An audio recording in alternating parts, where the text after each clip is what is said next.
Welcome to Mr. Vaughn's classroom, where math is made easy. Before we get started, I'd like to ask you to please hit that subscribe button, give this video a thumbs up, and please send a comment.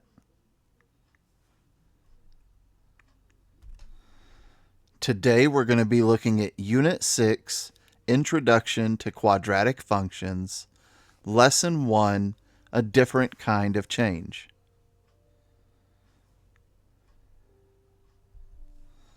The learning goal today is to find the rectangle with the greatest area.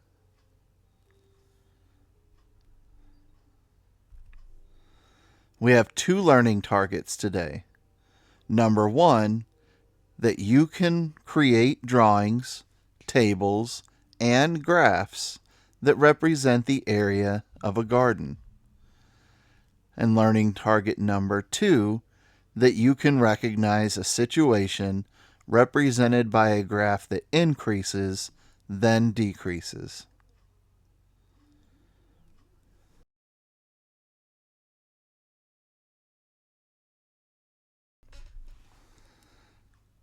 Our first practice problem says here are a few pairs of positive numbers whose sum is 50.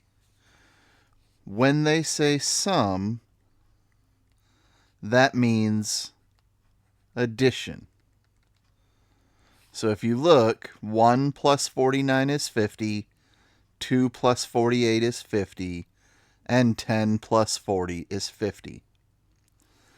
Number 1 wants us to find the product of each pair of numbers. When they say product, that means multiply. So, if we say 1 multiplied by 49, that is 49. 2 multiplied by 48 is 96. 10 multiplied by 40 is 400. So that is how we finish filling out this table for number 1. Now number 2 wants us to find a pair of numbers that have a sum of 50 and will produce the largest possible product. So we can go ahead and keep increasing this first number. If we make it 20, then 20 plus 30 equals 50. And 20 multiplied by 30 equals 600. If we increase this first number a little more and say 25, then 25 plus 25 equals 50, and 25 times 25 equals 625. Now this is the halfway point. If we keep increasing this first number, then the second number has to continue decreasing, and 30 plus 20 equals 50, and we've already said that 20 times 30 equals 600. Well, so does 30 times 20. It's the same numbers, they're just in reverse order. And if we continue and we make the first number 40, then 40 plus 10 equals 50, and 40 multiplied by 10 equals 400. Notice we have again had the same numbers, just in the opposite order. So what happens is, as we're getting bigger, we increase until we hit the halfway point, and then we start decreasing and repeating numbers in the opposite order. So for number 2, the pair of numbers that have a sum of 50 and produce the largest possible product are 25 and 25. Now, number 3 wants us to explain how we determined which pair of numbers have the largest product. And what we can say is that as the first number increases, the second number decreases.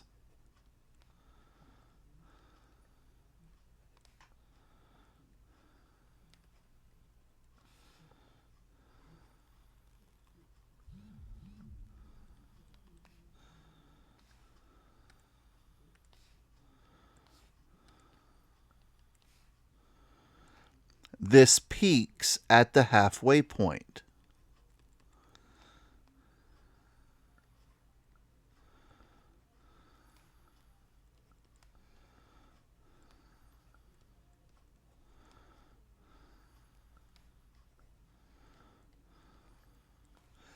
After this, the numbers repeat in the opposite order.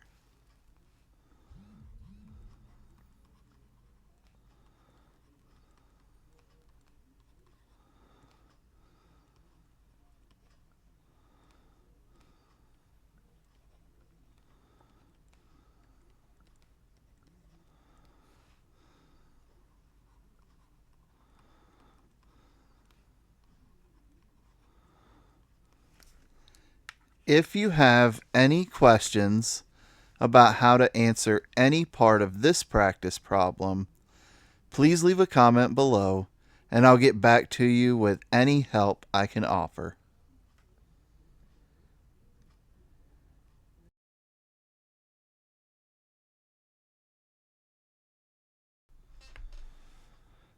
Our next practice problem: here are some lengths and widths of a rectangle whose perimeter is 20 meters. Number 1, complete the table. What do you notice about the areas? So, when they talk about perimeter,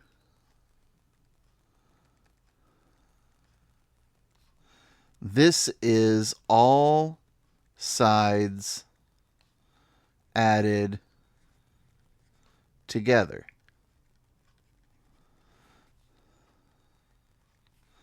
So, if we are only adding one length and one width, then they must add up to half of the perimeter. So we notice that 1 plus 9 is 10, 3 plus 7 is 10.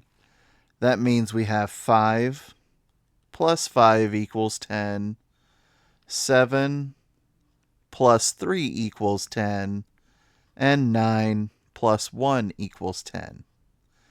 Now that we know all the widths, now we can multiply length times width and find the area. So 1 multiplied by 9 equals 9.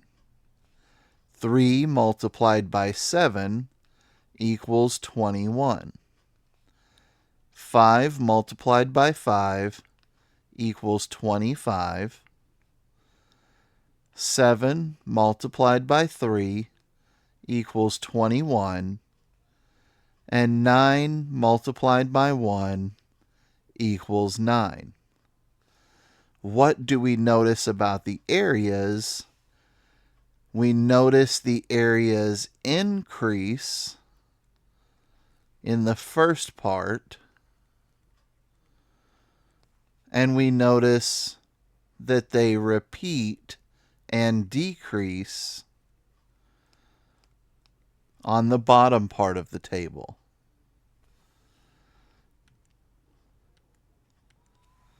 Number 2, without calculating, predict whether the area of the rectangle will be greater or less than 25 square meters if the length is 5.25. Well, 5.25 would be right here. and that is in the decreasing area. So that means number 2, it would be less than 25 square meters.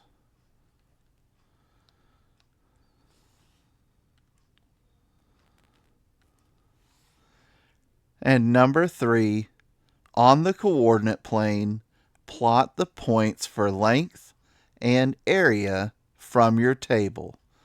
Do the values change in a linear way? Do they change in an exponential way? So the first point we have is 1, 9. We go over 1, up 9, and we put a point. The next one would be at 3, 21. We go over 3, up 21, and we put a point. The next one is at 5, 25. So we go over 5, up 25, and we put our point. Then we have 7, 21. We go over 7, up 21, and we put a point. And finally, over 9, up 9, and put a point. Then we look at our categories. Lengths can be partial numbers. The area in square meters can also be partial numbers. So we're going to combine our points with a line.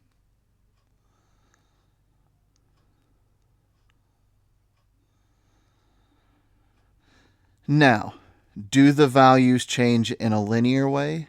No, because linear growth gives us a straight line.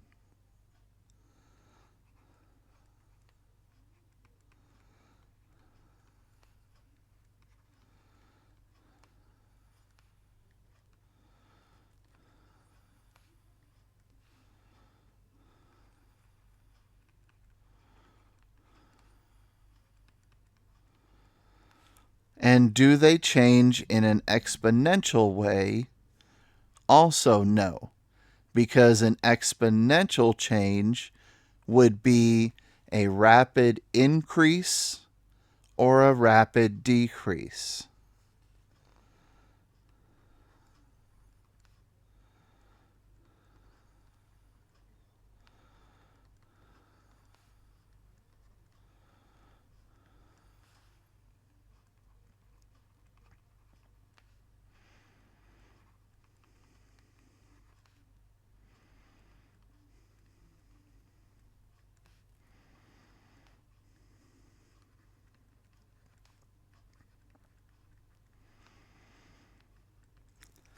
If you have any questions about how to answer any part of this practice problem, please leave a comment below and I'll get back to you with any help I can offer.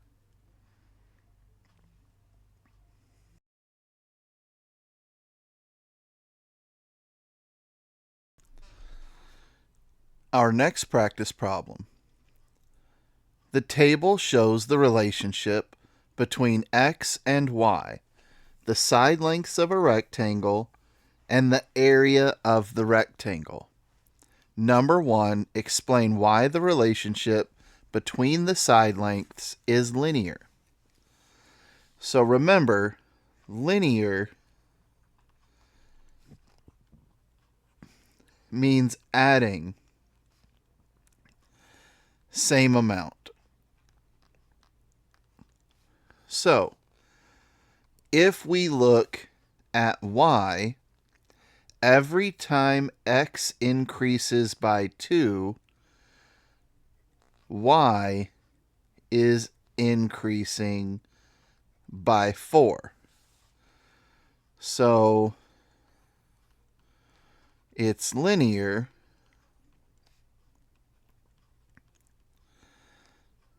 because each time x increases by 2, y adds 4. And number 2, explain why the relationship between x and the area is neither linear nor exponential. So you need to remember, exponential is when you multiply by same amount.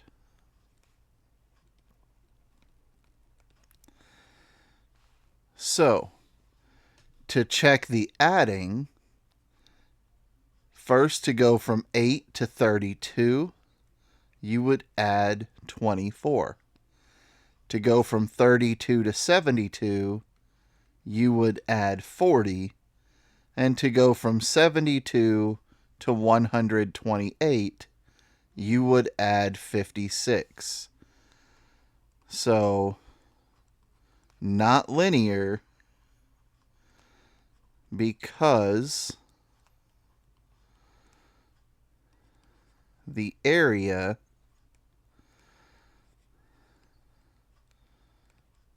doesn't add the same amount.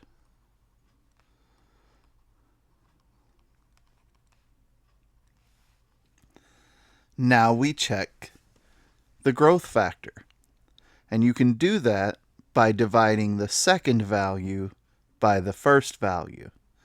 So 32 divided by 8 means that you would multiply by 4. But 72 divided by 32 means you would need to multiply by 2.25.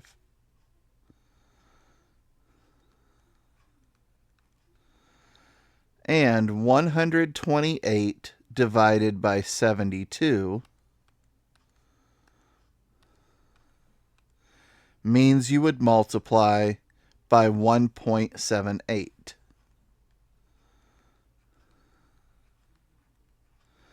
So that means it's not exponential because the area is not multiplied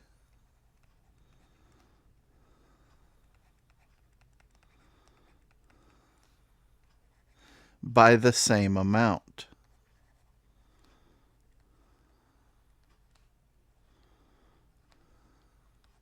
Each time.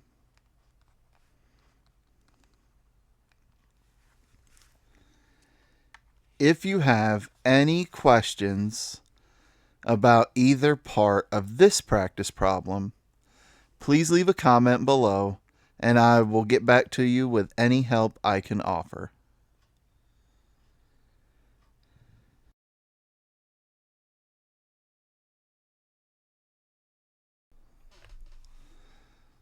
This is our last practice problem for Lesson 1.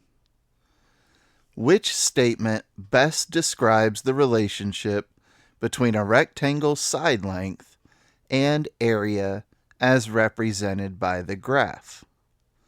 Choice A says as the side length increases by 1, the area increases and then decreases by an equal amount.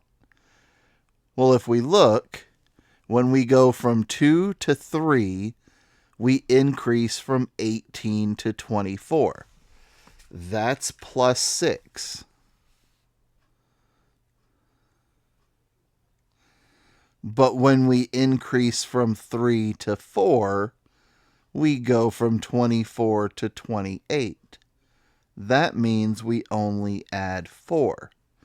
So we are not increasing and decreasing by an equal amount. So A must be incorrect.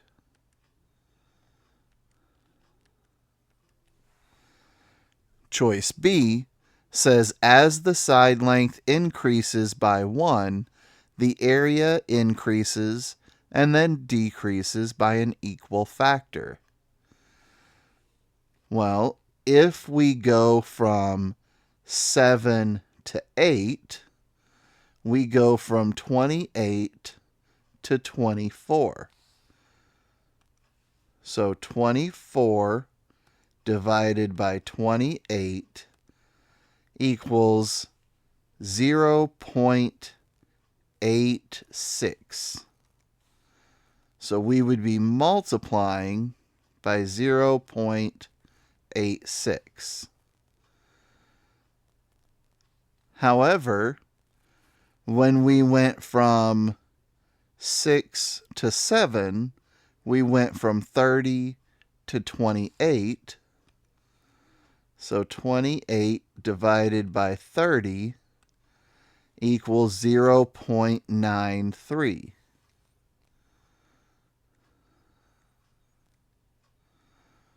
So we're not multiplying by the same amount each time either. So B must be incorrect. C says that as the side length increases by 1, the area does not increase or decrease by an equal amount.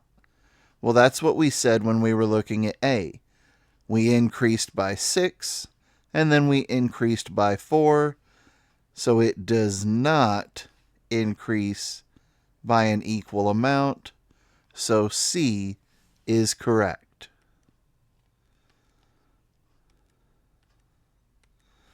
And then choice D, as the side length increases by 1, the area does not change. That would create a horizontal line. And this curves up and then curves back down. So D cannot be correct. If you have any questions about this practice problem or any of the other practice problems in this lesson, please leave a comment below and I'll offer any help I can provide. Before we finish this lesson, let's go back and take a look at the learning targets and ensure you've learned everything you needed to from this lesson.